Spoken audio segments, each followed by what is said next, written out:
lidi u mé další série. Takže jak jsem se rozhodl, že natočím další sérii Let's Play, no když v první rovině, ale tady už má něco připraveného.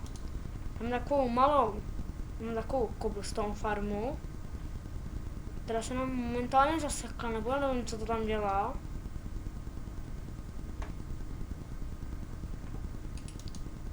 Nevím, co s tím je.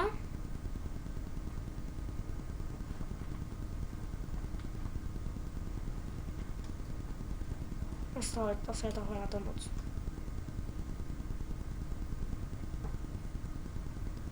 A tady takhle chodí, já jenom si těžím, tak taková vypečenost. Cobblestone farma. No, jenom, že my tady nejsme, to bychom udělali cobblestone farmy. My jsme tady dneska proto, abychom si udělali farmu na melouny. Takže to línu jsem teda započítal, se omlouvám. A bude potřeba momentíček, teďka bude malý střih. Už nechtěl. Pokračujeme. Takže hlíny bychom už měli mít dost. Teďka si postavíme tu úplně nejjednodušší farmu. Měl si jenom udělám si fakt jenom jednoduchou. Rozumím. Nevím, ta voda stojí, nevím proč, aha. Já jsem dal tu špatnou vodu a to nevadí. Potřebujete ani 2 velké místo, alespoň.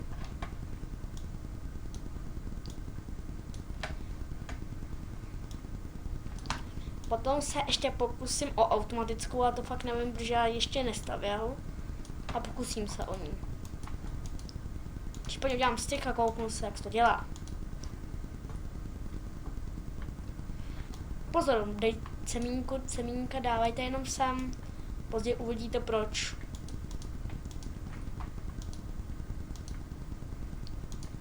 Dajem kostní moučkou můžete urychlit růst. Já se tady taky kapičku urychlím. Že bychom jinak čekali pěkně dlouho. Od teďka už budeme počkat, až to udělá nějaké nějaké melouny. Se něco dělá, když se nedíváte. Si musím ale, to se bude dělat dlouho. Tak se udělám, pokusím se o tu automatickou, jak už jsem říkal. Má tam to cobblestone, toto se nekoukejte, to je velice jednoduchá.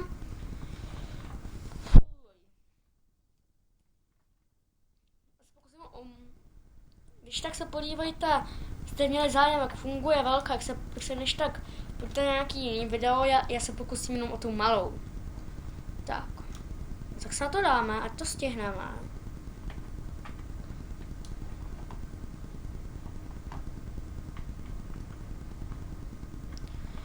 No, tam už no víte, a tam už plodí melouny. A už máme jeden meloun, že si ho můžeme už vzít. A máme melounky. Je to velice primitivně zajímavé.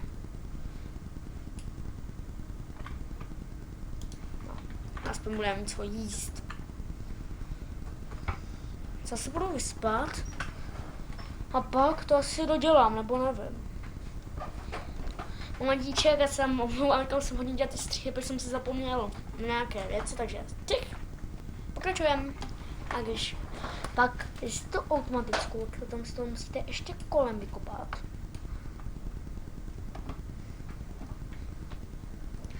Automatická je přece kapičku těžší. No, tady jako je ten základ. A díru alespoň ještě jeden blok. Pak nevím, jak z toho vyhrabu, ale nějak to udělám. Dobrý. Ne, tady zase ne. A to too items uprostřed videa nepoužívám. Ale prostě mám to víc. Dobře, přiznám se vám, používám too items, ale jenom na přípravu, na nějaký video, ale no to nepoužívám. Tak. Tady sticky pistony. Vlastně ještě ne. To bude složitý. Na redstone. Ne složitý, ale prostě. Zatím se vlastně budeme podívat, no. Víte co? Uděláme to ráno. A tam takový miniaturní domeček. Se vyspím a uděláme to ráno. Tak ráno můčeší večera, jak se říká. A už mám nějaké melounky, ty se pak vyzvedneme.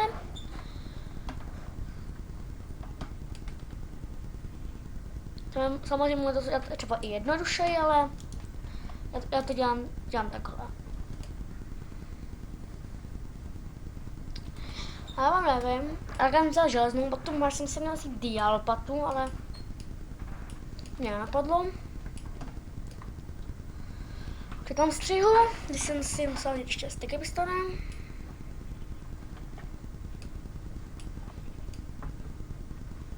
No, a pokračujeme, to je jedno.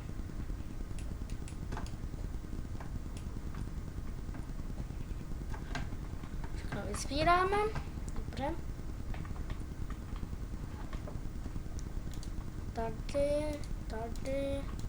Tady bude třeba hodně equipů.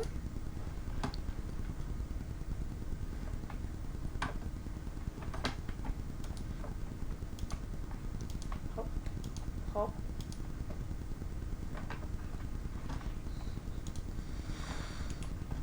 Trochu obtížnější farma, vám řeknu. Ale stojí za to. Fakt to stojí.